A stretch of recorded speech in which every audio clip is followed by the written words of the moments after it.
All right, here we go. So yeah, that homework's due, and once you figure out the torsion here for this situation, let's say we've got a square tube for a beam, and we've attached a metal plate to it. We've got the dimensions there in inches, and the metal plate weighs 600 pounds. How much torsion will that create? I just want, this isn't really complicated or anything. I don't mean to make it that way. But this is just a simple example of where torsion might come from in a situation you might work in. So why don't you just, I don't have this in the packet. You can maybe put it on the back of one of the pages or something. So just figure out what's the torsion associated with this situation. How much torsion would there be in the tube? All right, just spend a minute or two on that. Maybe I'll pause the recording for those of you online. You could get that figured out and then start the recording up again.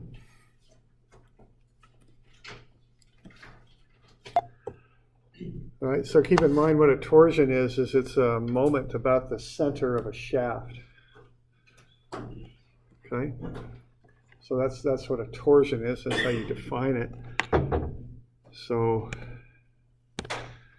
the moment about there is what it is. Okay, so what do we got? We got 600 pounds. So the torsion here, we got the weight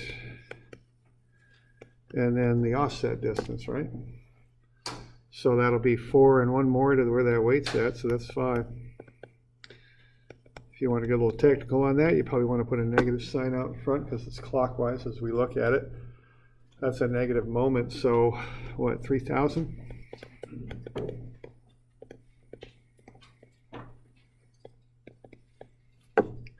You okay with that? I just want to kind of get across what a torsion is, how they're generated, and we just kind of show them with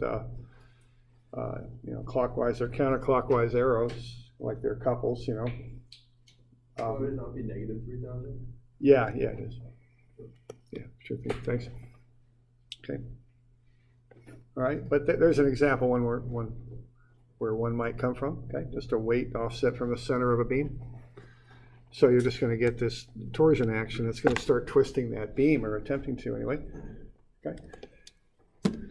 So we all right with that? We got any questions on that bit?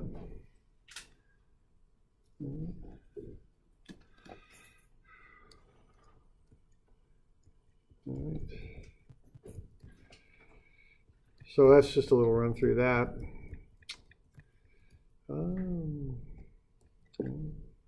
Okay, now we went through with pressure vessels how you can get from the stresses to biaxial stress. Let's have a look at this at torsion. It's a little bit more complicated in torsion. Well, maybe not. Maybe complicated isn't the right word. Maybe the right word's simpler. I don't know, but we'll have a look here. So this is the biaxial stuff. So this is page 620. All right, so let's kind of walk through this. So here we have torsion on this shaft. I drew a little biaxial element there on the edge of the shaft. And let's see kind of what's happening with that with these torsions applied. Now let's kind of get from the torsion to the biaxial first. See this part of the shaft here, the torsion's rolling down, so that'll create a shear in the same direction on that face. On the other side, the torsion's rolling up, so again we get a shear like that. And then the other shears will meet in the corners. That's how that would go. So we could generate a biaxial element that looks like that, and I drew it up over here for you. Okay, based on the torsions there. Okay. Now with torsion, you don't have any normal stress in the X and Y directions, so they both zero out. And then I've just got a little bit there that kind of shows how the torsion leads to the shear. Okay. So that's where we'll start. Now, being as those normal stresses are all zero in the X and Y directions, it really simplifies the biaxial equations for both sigma x1 and tau x1, y1. So those sigmas are all zero, so they're gone. So you end up with simplified biaxial equations. There's the one for sigma x1, and here's the one for tau x1, y1. So the normal stress and the shear stress at a given angle are shown with those simplified equations. They're just the biaxial equations with all the sigma stuff going to 0. So they're simplified so much that they're often listed as separate equations just for torsion shafts. And I've got them on your equation sheet. They're 96 and 7. That's what they are, okay? So that's what you'd use for torsion, because all the normal stress stuff zeroes out, okay? All right, now the reason you might want to find these stresses at an angle is if you fabricate a hollow shaft by using sheet metal, you know, there might be seams if you wrapped it like that. And so you might be very interested if you fabricated the hollow shaft that way, what the normal stress is on that plane. You know, if there was tension on that, that might cause a split there. So you might be interested in the stress at that angle. Okay. All right, now, and of course, we're often interested in the maximum and minimum stresses. So to find tau max and sigma max, you just maximize these simplified equations. That shear equation would be maximum when you have 0 or 180 for the angle that you're taking the cosine of. That's where you get the maximum cosine, 1 and -1. So being as you're using 2 theta in the formula, that would occur when theta is 0 and theta is 90. Okay, so it's pretty simple there. Tau max is just equal to plus or minus tau xy. For torsion members, the maximum shears occur at 0 and 90 degrees.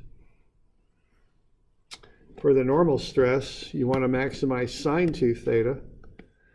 Well, that will maximize when sine 2 theta equals 1 or -1.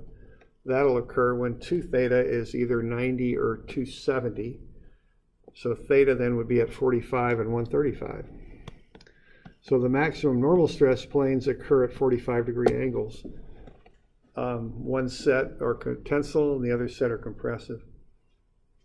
The magnitude is equal to what you got there up above. It's just tau xy, it's TR over I. Okay. So to find these maximum shear and normal stresses, you just take TR over I. You apply them at 0 at 90 for the tau max. There'll be shears. And then there's normal stresses at 45 and 135.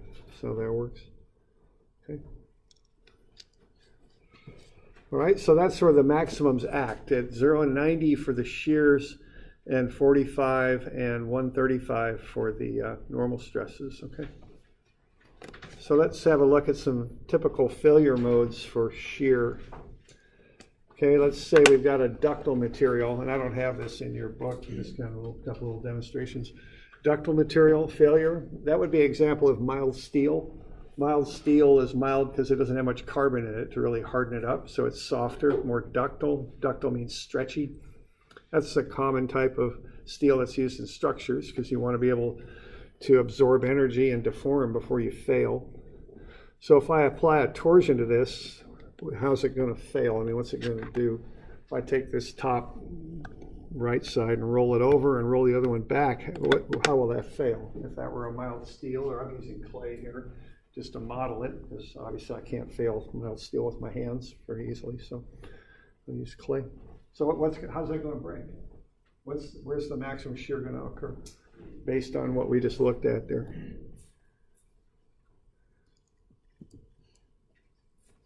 Where would you expect that to happen?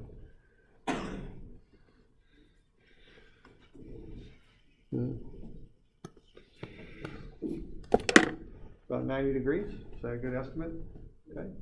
And this is the thing. One thing I like about engineering, when you get all the, doing all the trig and all the calculations, all this stuff to derive the biaxial stuff, then we plug in the zeros and we come up with this, and then we apply some common sense to it. And yeah, sure enough, if I just turn it, it's just going to shear off, right? Like that. That ain't rocket science, right? Just twisted it apart and broke. No big deal. But it did fail right at that angle as the equations predicted, right at 90 degrees. See, that's a shear failure. What's happening is one side's spinning across the other and they're sliding. There's a shear failure in there. So that's what's going on. You okay with that? All right. if you got a brittle granular material, cast iron would be a good example of that. Cast iron has more carbon in it. It's brittle and more rigid than mild steel. It's iron, but it's got a lot of carbon in it. And another example would be concrete. Another example would be a pretzel. I've got some styrofoam here. So what if I twist this thing similarly to what I just did? How do you expect this to fail? So if I'm going to roll the right-hand side over the top, I think that's how I did this anyway. I can't remember how I did these slides. So I'm going to do that to it. How's this material going to fail here? This kind of brittle styrofoam. What do you think will happen? What angle do you think it'll fail at? What's that in? Yeah, 45, okay. So let's kind of walk through that. See, a brittle material will fail in tension typically, right? Concrete does not handle tensile loads very well. So there's the tension. The maximum tension acts at 45. So it should fail on a 45-degree plane if I twist it, okay? So let's see what happens. So this stuff's a little stretchy, and you can't get that real brittle concrete or styrofoam like I used to be able to find, but I get this stuff instead. But there we go. Okay, not bad. So that's a pretty good 45. It's stretched out a little bit, so it's not quite 45, but pretty close. Right. So what's happening there is if I draw a little element here, I've got these shears going like that. The other shears meet in the corners, and that leads to failure on a certain plane here. So let's kind of get that mimicked here. We got this and that. Yeah, this one I reversed the direction of the torsion, I think. Yeah, I did. Okay, so here's how I look at this, and now it's going to fail on 45-degree planes. Now you can actually calculate which one is positive or which one is negative, but there's another way you can do it. What you can do is you can take these two shears, that one and that one. I'm pulling up these two, okay? Apply them to this 45-degree plane, and if you add them up like vectors, which is what I kind of do in my mind, if I take two shears at right angles, add them up like a vector, what I'm going to get is a net shear like that, or a net tensile force like that on the 45-degree plane. Similarly, I can take the other two shears, these ones, put them over here and add them like vectors, and I'll get a deal like that, right? Now I can do the same sort of thing with the opposite pairs of shears. So I can take these two, this one and that one, and put them on that 45-degree face like this. And when I add those up, they're going to create a compressive stress like that. And then I can do the same thing for these two, that one and that one. I can put them right here and add those up, and I'll get that. Okay? You all with me there? I'm doing that visually? Okay? So what we can see from that is that failure plane for tension will occur right there, and that'll split apart, and there it is. Okay? You all good with that? Okay. All right. That's actually real material. That's kind of a brittle cast shaft there that failed. You can see, again, they're not perfect. They're not perfect 45s, but they're pretty close. It's called a spiral fracture is the name for that. You can actually, if you deal with medicine and all, that's what common break on a bone, actually, spiral fracture. If you kind of catch your foot in a hole or something and twist your leg, you can get a fracture like that. Okay. So we're doing all right with that. Okay. How about a thin-walled tube? Sometimes they make shafts out of thin walls. What angle would you expect that one to fail at?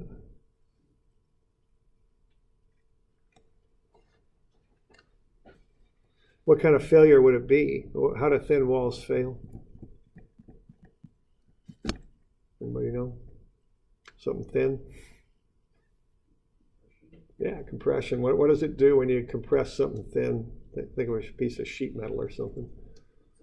Buckles, yeah. The term's buckling. That's the technical term for it. So yeah, we're going to have some compression going with this.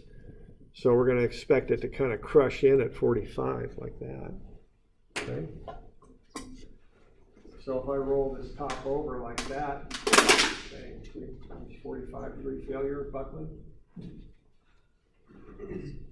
like that. So what's happening on this one is you're getting a crushing failure coming in like this. It's compression. All right. So what we have there is we have these two shears here are coming in to create this shear. The other two on that side are coming in like that to create this shear, okay? So we're getting an action like that. Those two shears in the XY directions combine like vectors and cause a compressive stress like that failed that, then we'll tube there, okay? So there's some biaxial effects that come out of torsion. We're doing all right with that? We got any question on that stuff? Okay.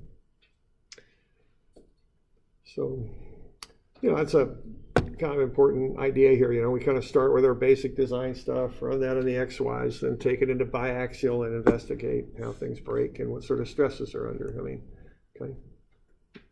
They don't always fail in quite the intuitive ways we think they might. They fail at different angles. Okay. All right. Okay, so, you know, we want to keep the, keep that common sense aspect of it straight, but we also want to be able to run the numbers, of course. So why don't we run some numbers? I guess we're engineers, so that's kind of what we do here. So we've got this example here on the next page. 630. So let's find the maximum stresses on this thing and let's show the direction in which they act, and let's be able to sketch this up. You know, and that's something, you know, when I used to do design work when I was working, I had to remind myself of, right? Sometimes you get so lost in all the equations and the numbers, you know, just take a step back and look at it. You know, I'm a civil engineer, you know, the stuff I've done I just think of them as glorified home improvement projects, you know, just a little bit of common sense, look at them, just pushing dirt around, it's not that big of a deal, you know. Don't get too caught up in this stuff. Same thing when you're doing the mechanical stuff, you know, it's just a fancy go-kart is what you're working on. Just keep that perspective on it, you know. Don't get too lost in all the calculations. All right, so let's kind of run this here. Now we're going to find the maximum shear stress, tensile stress, compressive stress on this thing. We're also going to show those on a sketch.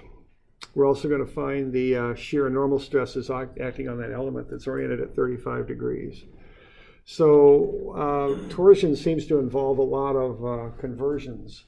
So I want everything in standard units, you know, depending on which system I'm using. I'm in imperial here, so on everything in pounds and inches, because I measure the forces in pounds and I measure the shaft dimensions, the cross sections usually in inches. Okay. So I take that 5 kip feet. A kip is 1,000 pounds. It's just a structural unit in the imperial system because structural loads are quite large, so they use kips. So 5 kips is just 5,000 pounds, and then 12 inches to a foot, 60,000 pound inches there. That's the torsion that I want to work with. And then, of course, I always want to find I, and that's 402 inches to the 4. That's pi over 2 r to the 4. Okay, and then I can go ahead and find the maximum shear, and you just plug this stuff in.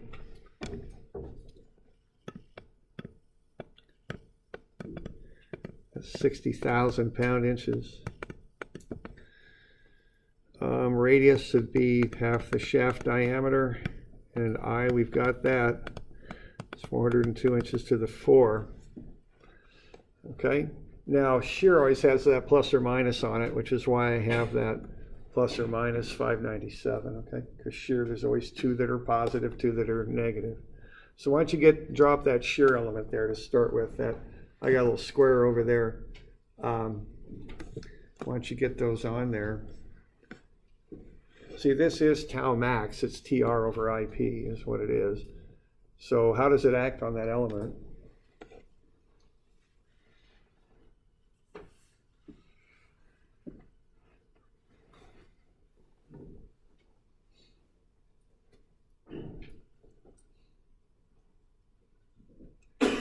once you've got the shears on that element, let's start looking at sigma max, the maximum normal stress.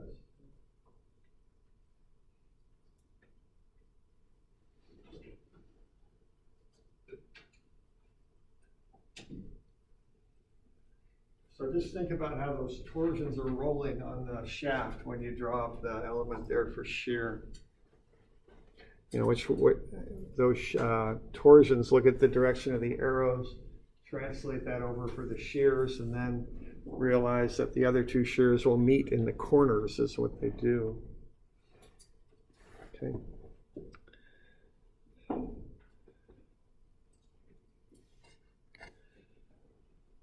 So we got that 60,000s rolling up, okay? So this is how those torsions are acting. So they're doing that, and the other one's rolling down. You all getting those okay from the sketch, from the torsion? And then the other two meet in the corners, okay? So the shears on that are going to look like that, okay?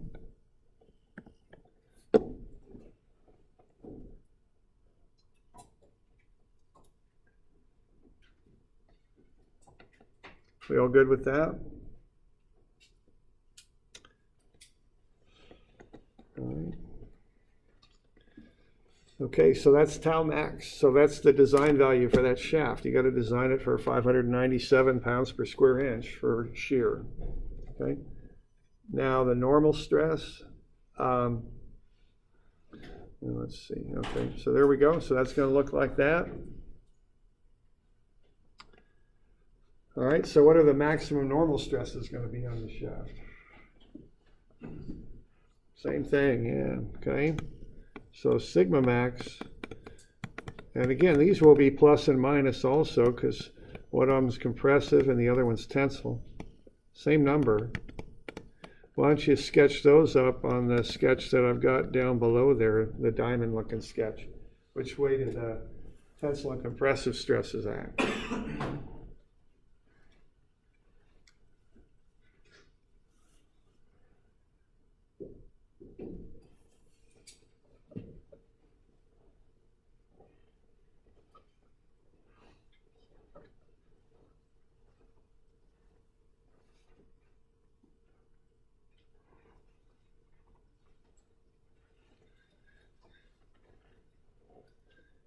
Okay, so just sketch those up. Just look at those shear arrows like vectors and move them onto the diamond sketch in their proper direction. Just add two together and show them on the face that they apply to.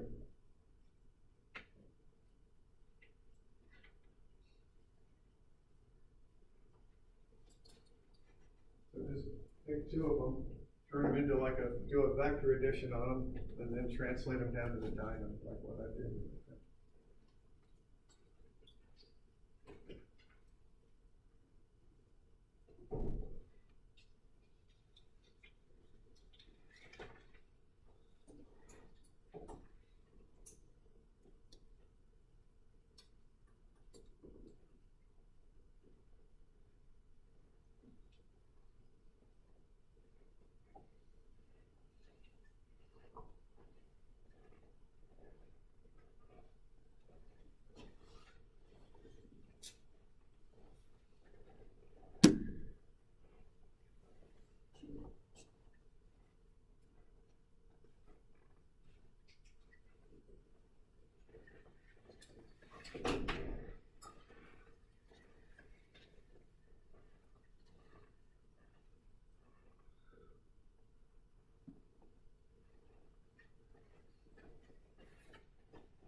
Okay, so the magnitude's 597, and then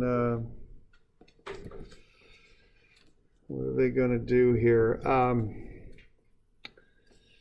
Let's say I pick these two right here, that one and that one. How are they going to translate to my element over here? Where are they going to go? Yeah, they're going to go out because they're pointing out away from the element there. You could draw a diagonal, that might help to visualize it. See if you combine those two like vectors, they're going to do that. You all seeing that okay? So that's going to go right there, okay? and the other two, combine those like vectors, they're going to do that. So that's going to go that way. You all good with that? Okay. And then the other two, they go the other direction. So you can combine these two. They'll come in like that. And then these other two that aren't visible, that one and that one, they're going to come in like that, okay? There we go, okay? And those are all 597 for magnitude.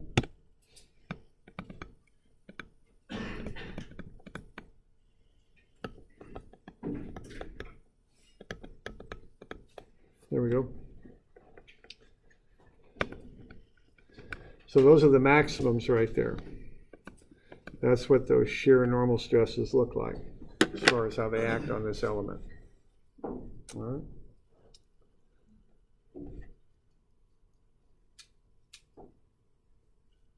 Yeah. So at 45, there's no shear? All right. There won't be any shear because these are the principal planes at 45 and 135. And there's no shear on those planes. And at 90, there's no right. Yeah, and then on the 0 and 90 degree planes, there's no normal stress. Because when you just twist something, you're not generating any real normal stress. Truth be told, there's just a little bit of stretch, when you twist something, it'll stretch just a little bit. But theoretically, no, there isn't any. Okay. All right. Questions, sir?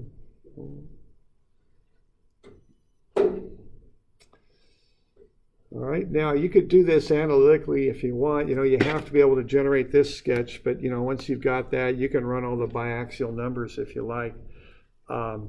You can just realize that the shear stress on the reference plane is pointing up, and that's counterclockwise, so that's a positive. So, if you don't like the visualization thing, you can go ahead and use that as a positive 597, which it is, because, you do have to be able to get to this biaxial sketch visually and see that that's pointing up. That would rotate that element counterclockwise, so it's positive. So if you throw it in to the normal stress equation, which is tau xy sine 2 theta, if you want to know what the stress is at 45, twice 45 is 90, sine of 90 is positive 1. So the normal stress at positive 45 degrees from the vertical is positive 597. So this is just another way to do it if you don't like visualizing it. And then again, positive 597 is the reference stress that goes into the equation for the 135 degree plane, which is 90 degrees off of this one. The normal stress is negative 597. There you go, okay? So you can get to that sketch either way. You can just visualize it, or you can run the numbers and derive it either way. Okay.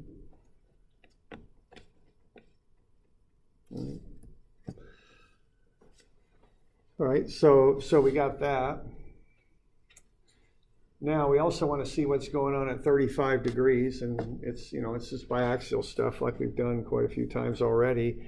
The one thing with this is sigma x and sigma y are both 0, so it simplifies the biaxial equations quite a bit.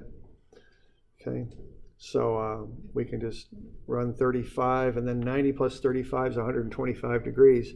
We can run that through the equations and find the stresses. That's what we can do next. Okay.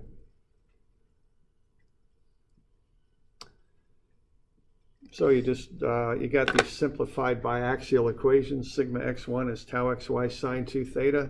Tau x1 y1 is tau xy cosine 2 theta. Okay. So twice 35 is 70. The input on there for the shear is positive 597, again, because this shear here comes from that torsion that's rolling up. So that gets you a positive shear to input into the equations. So at 35 degrees, you get sigma x1 is 561. At 125 degrees, you get sigma x1 is negative 561. They're always positive and negative values on these 90 degree planes. And then the shear at 35 is positive 204. So based on that, you can come up with a sketch for what's going on there at 35 degrees. Okay. So you're going to have shears all the way around, and you're going to have normal stresses all the way around on that one. And you just look at the numbers you've generated and get them going the proper direction to draw up that sketch. So that's what's happening there at 35.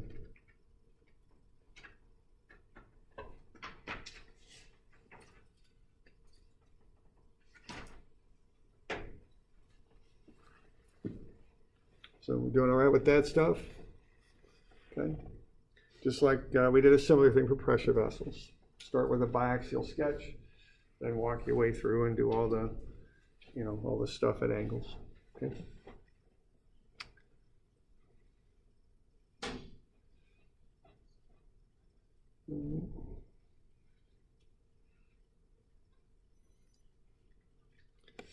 So there's the sketch right there. So that 35-degree normal stress and the 35-degree shear stress are both positive. So the normal's tensile 561 and the shear is a positive 204. Okay.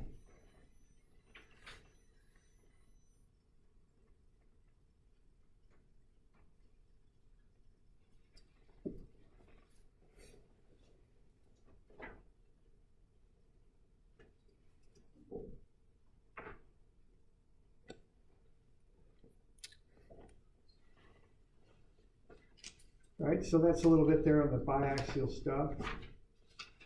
We got a couple other little things to be looking at with this torsion stuff that comes up, but okay with that. Okay. Now the next little thing here is power transmission, because that's what you often do if you're looking at drive shafts, is you transmit power. So we want to look at that a little bit. Okay. And that's often the purpose. When you're looking at rotating shafts in the mechanical world, they're often coming out of a motor of some type, and you're generating power with that motor and torque and angular speed, and you transmit that to something. Okay, so there's a real good, nice photo there. You see the motor on the left, it's green, and then you've got a shaft coming into the pump on the right. So the motor's transmitting power to that impeller in the pump. The impeller spins and throws the water, and the water builds up pressure and moves on out that outlet pipe. Is what it does. Okay.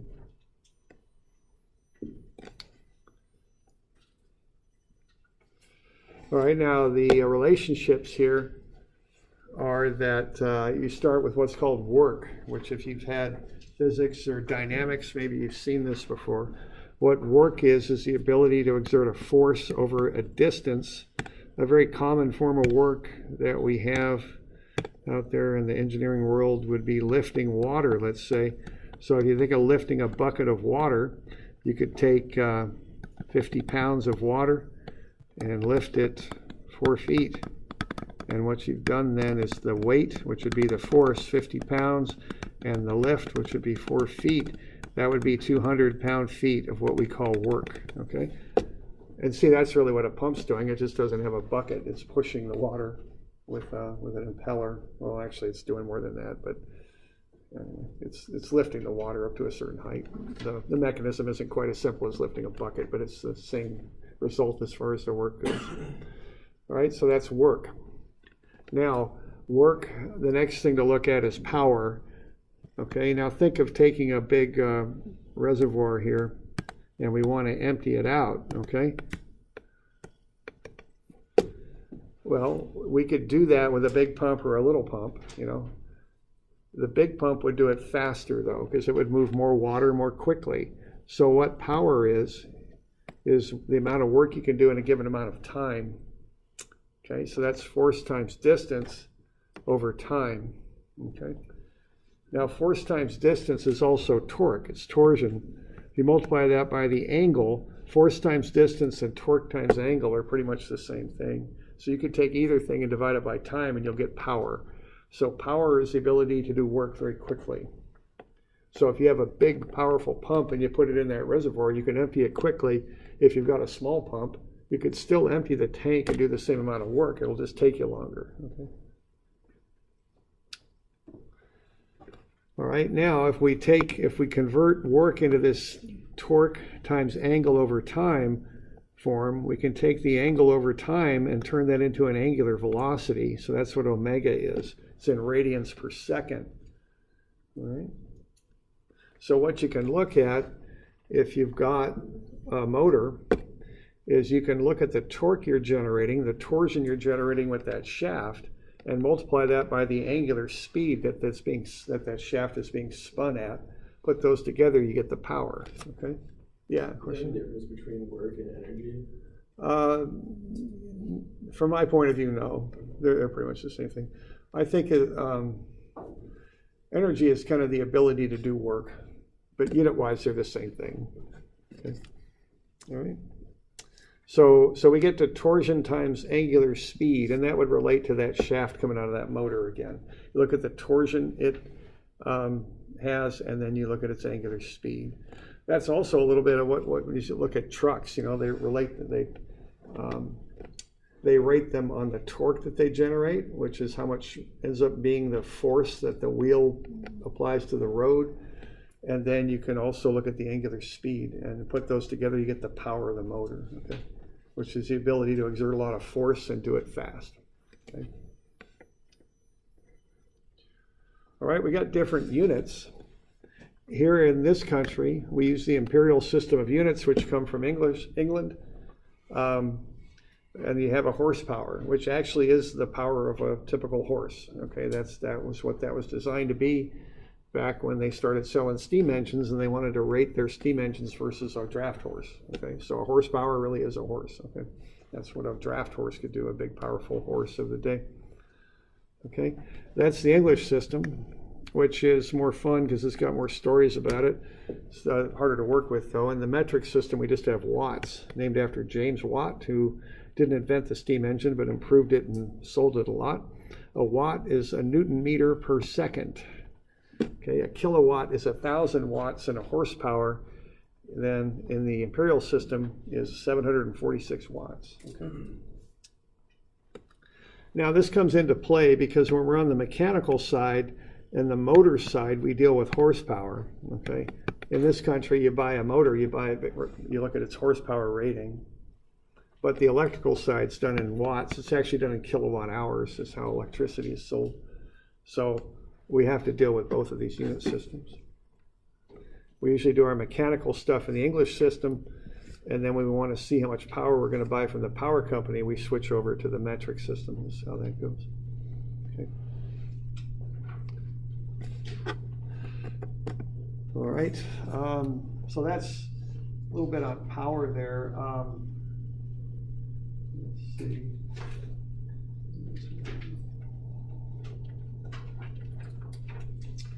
I'll tell you what, let's just start looking at this thing on page 670. We've got a solid circular shaft, 8 centimeter diameter. Shaft length is, I called it out here, 1.2 meter long shaft. We've got the angular velocity of the shaft at 225 RPM. We've got the maximum allowable angle of twist is 1.375 degrees. And we got the allowable shear stress on the shaft is 70 megapascals. Why don't we start off, why don't you all calculate the moment of inertia for that thing? 8 centimeter diameter shaft, so see if we get the moment of inertia. Why don't we start with that?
about 4 times 10 to the minus 6 or something like that.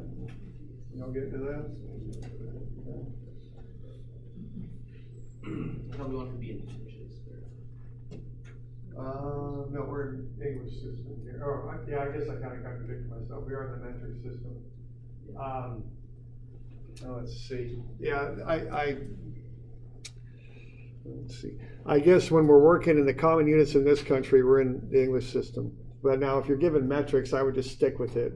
So I guess this one's, we're doing a design over in France, I guess is what we're doing on this one. But, so typically in this country, you start with feet, inches, and pounds, so you stay there, I guess.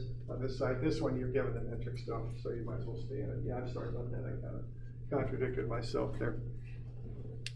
All right. So the stuff on this to remember is take half the diameter, okay? So it's 4 centimeters, 0.04, and it's to the 4th power, okay? And that comes out to be about 4.02 times 10 to the minus 6. And the units on that are kind of funny. They're meters to the 4 is what they are.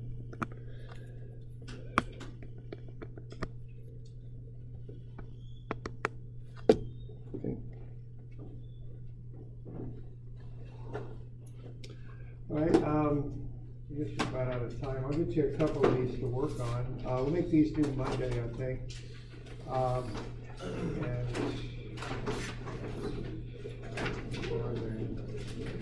281 and 2.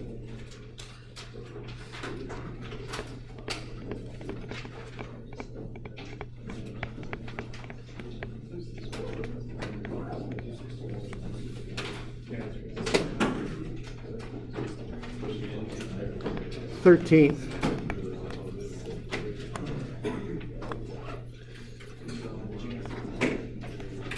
All right.